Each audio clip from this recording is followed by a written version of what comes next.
Welcome to this special interview on the personal side of medicine, offering a unique perspective on the values and principles that have shaped the person who wears the white coat. I'm joined with a distinguished doctor who's dedicated her life to healing. Thank you, Dr. Sadeghi, for joining us and sharing your personal side. Thank you, Christina, for this kind introduction. It's all my pleasure. So, what inspired you to become a doctor and then a urologist? That's a big question. And I think everybody knows why they pick a career or a job in their life, but I think it's something that develops over time in your life. The answer keeps developing and revealing for yourself. Medicine for me is not a job. It has never been like a job. I think it is a passion, it's a fire in me, and I feel like that helps me to improve people's life in terms of joy, strength, power, survival, and meaning they are having in their life. And I think something in my character and my philosophy and maybe a little bit related to my cultural background is that I have been very much engaged with learning and practicing kindness and practicing how to not only think about your own life, but also other people's life. And how can you be that person who can improve other people's life and happiness as well? And for me, I think people's health and improving people's health was that key point that I wanted to be engaged with people's life through improving their health. And it was very satisfying for me always to think that I can have a question about how to solve somebody's health problem, and that question is something I go after, and I feel satisfied when I solve that question. It is like something that gives meaning to my life. About urology, it came a little bit more deep to heart. I was a medical student, and I had chosen to do research with a pediatric urologist during my medical school years. And I happened to come across a kid with kidney tumors. And I remember that day, I was just observing on the side of that physician. And I remember they were trying to get an IV line in that kid. And she was looking at me with those innocent eyes, and as if like she was asking help. And she was like just whispering very vividly, just help me. And it took me as if like I was like hypnotized by her eyes. And I told myself, with this background of research that I am building up and the passion I have for helping people to heal, maybe I can be that person who can help her and people like her. And very ambitiously, I decided that I'm going to make a kidney, maybe in the research kind of condition, and bring it to life for people in future. And for that, I wanted to become a urologist. I knew that I have good dexterity throughout some surgical, like animal works we were doing in the lab, and I knew that I'm comfortable with my hands, but I could like combine all these passions and skills and maybe some talent I had with my hands and put them together and make it to work. So it kind of like clicked all together, and I decided to become a urologist, I think that day for the first time. And then I just followed every bump in the road. I tried to solve it. I immigrated for urology. I always tell everybody I immigrated for real to become a urologist who can be in the front line and cutting edge of the science. And I think I'm on the right path. The journey is ongoing. No, you definitely serve your patients very well. You can see your kindness. What hobbies or interests do you pursue outside of your work that influences the work you do? I am very much interested in history and culture. I am interested in learning about people's cultural backgrounds and how does that impact their behavior, feelings, and even how they face problems around them in life with that background, cultural background. So I read about history, I read about culture. I have been engaged with cultural groups, and one main culture group that I have been involved with for the last 20 years of my life.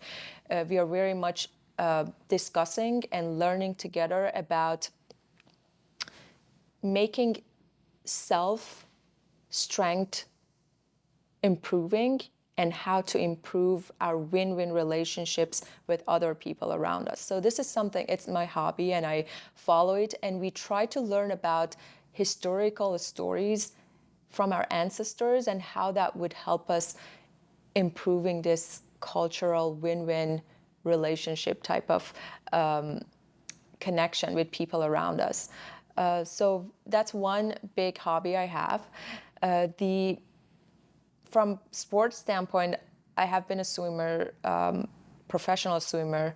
I'm getting old, so I'm not that much of a professional swimmer anymore, but I love swimming, and swimming gives me that calmness inside the water that I float in and I swim, and the music that is not there, but it is there, goes on in my mind, and I enjoy it.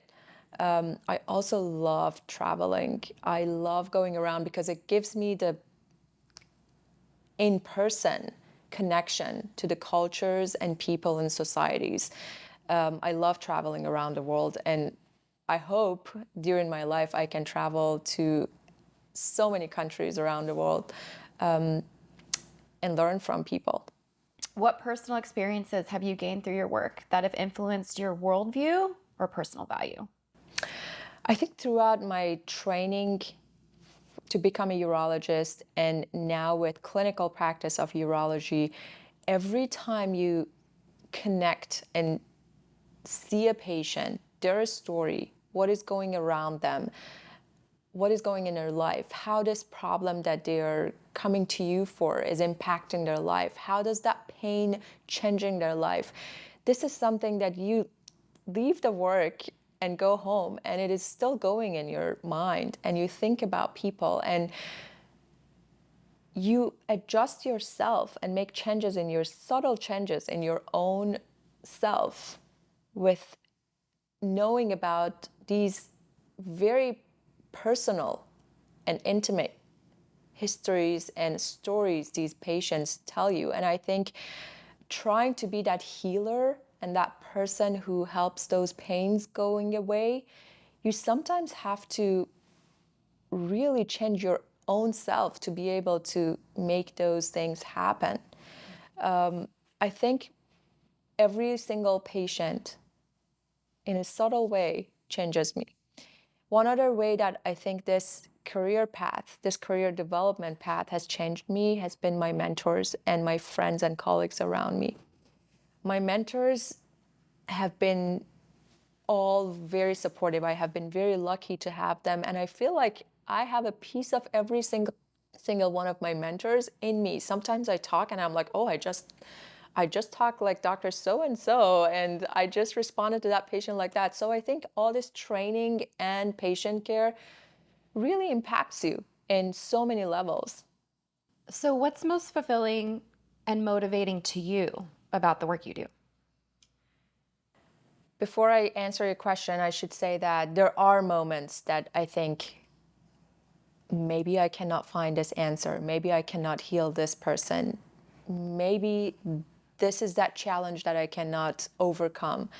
You always have that in your mind when you're entering a patient room, getting ready to know their story. And when you get to know their story, that's the time that my mind and my heart starts working together and bringing all you have learned, experiences you have had, your own character, everything together to trying to connect to that patient and solve that problem. And I think what is keeping me motivated is that with every problem I hear from a patient, every health problem I hear, I want to answer find an answer for that and help that patient. That fire of wanting to help, I think, keeps moving me forward. And it is the same for keeping me motivated to do research in urology, because I want to find that answer that we have never known. And it may be something out of box that we have to start thinking about it to be able to advance this practice of urology one step forward. And I think this is another thing that keeps the fire on in me. There are some times that you feel like you may not be able to really solve a problem for a patient. Even those moments are moments that bring up that big question that why couldn't we help her? What else do we need in this world to do the best to help this patient improve? And maybe those are even more challenging and important moments comparing to the ones that you solve and help the patient and move forward.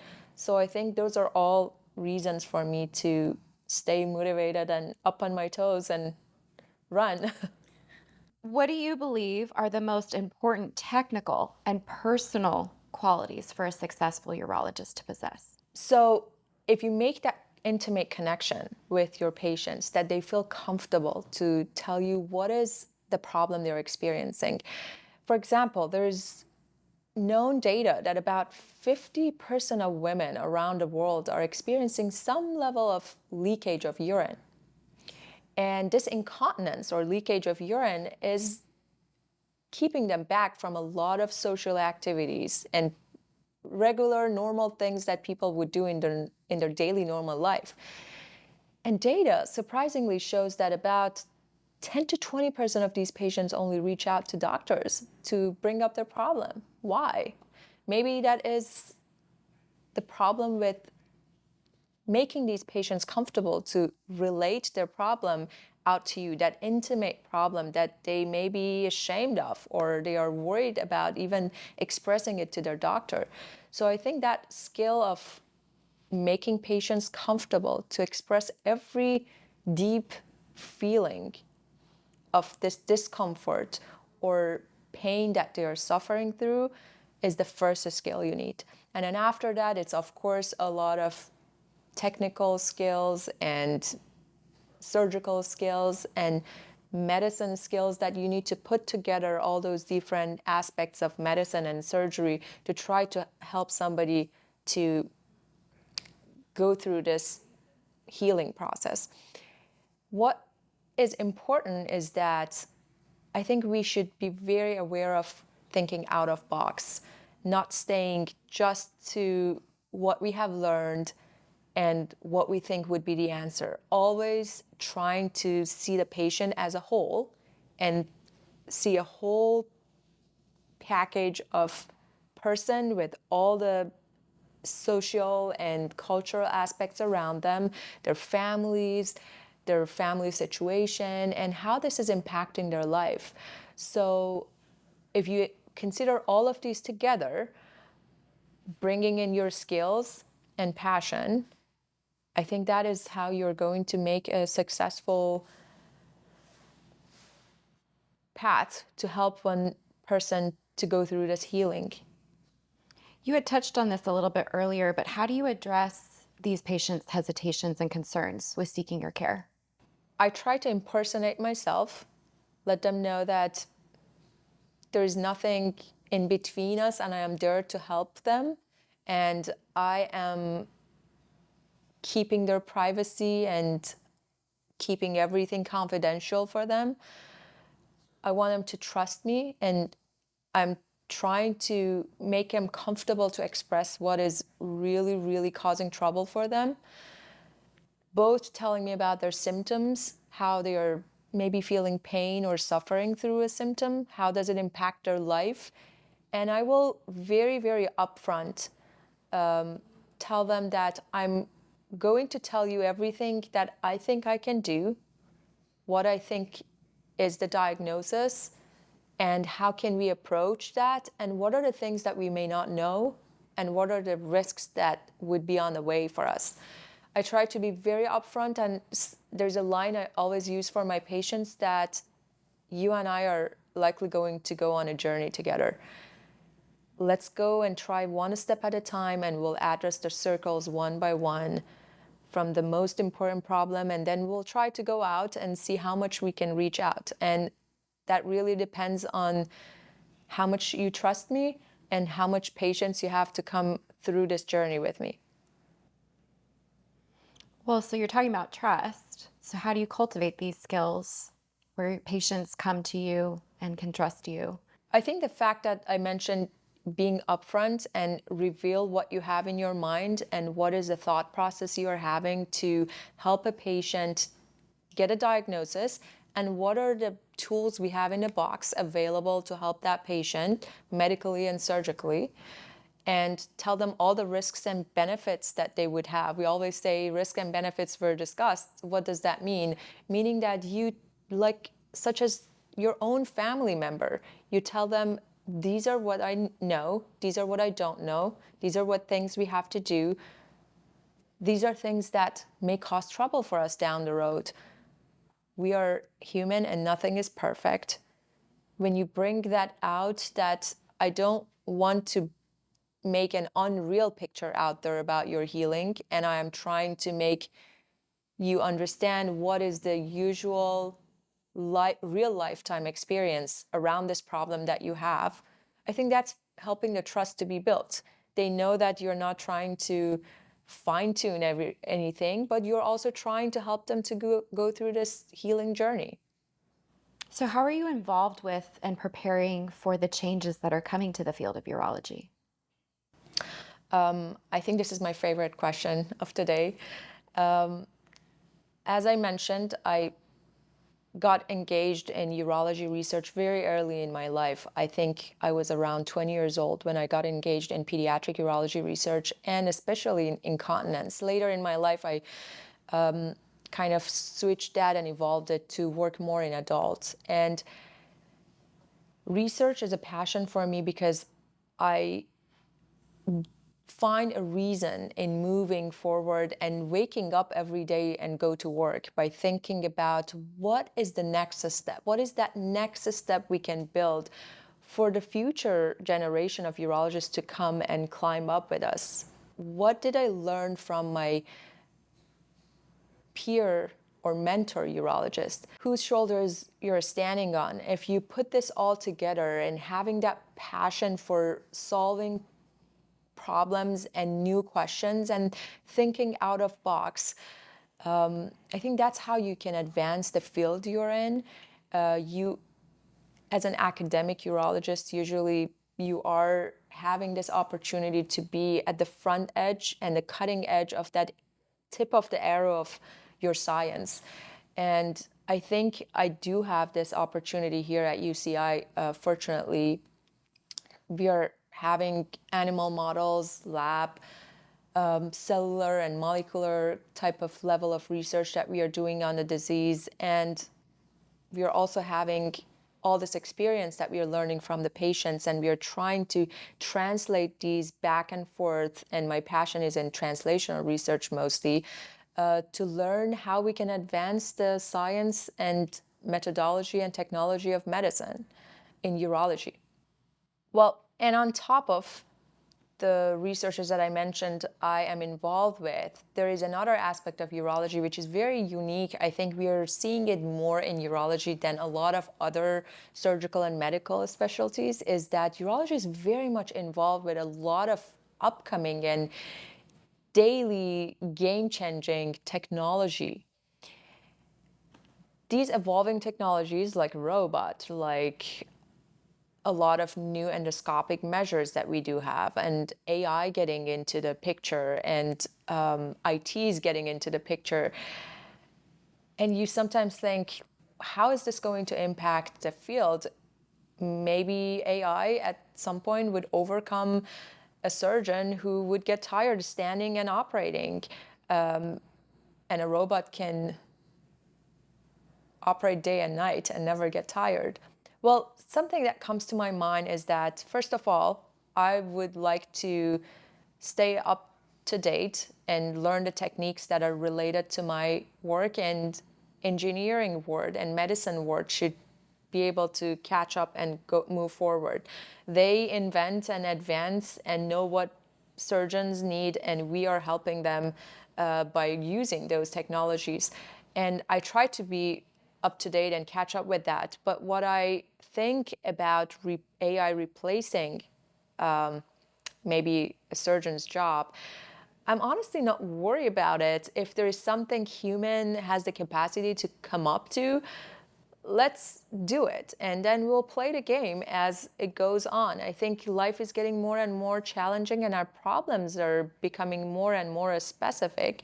And human with that kindness and values that are important in human, and maybe AI doesn't have those values, I think we'll always be ahead of the game, because there are things that you may not be able to put it in the 0 to 1 code. And they may have values that may not be easily translatable to those computer codes. And I think that is what making us stay ahead of that game, and actually using AI and technology to help us to help patients more rather than fighting back with that. Well, your dedication to your patients and profession is truly inspiring. Thank you for sharing your personal side with us, and we wish you all the best on your continued efforts to make a positive impact on this world. Thank you so much. It has been a true pleasure sitting with you today, and thank you for all the questions. Of course. Let us all take a moment to reflect on the values and principles that guide our own lives and the impact we can have on the world around us. Until next time, this has been a special interview on the personal side of medicine. Thanks for joining us.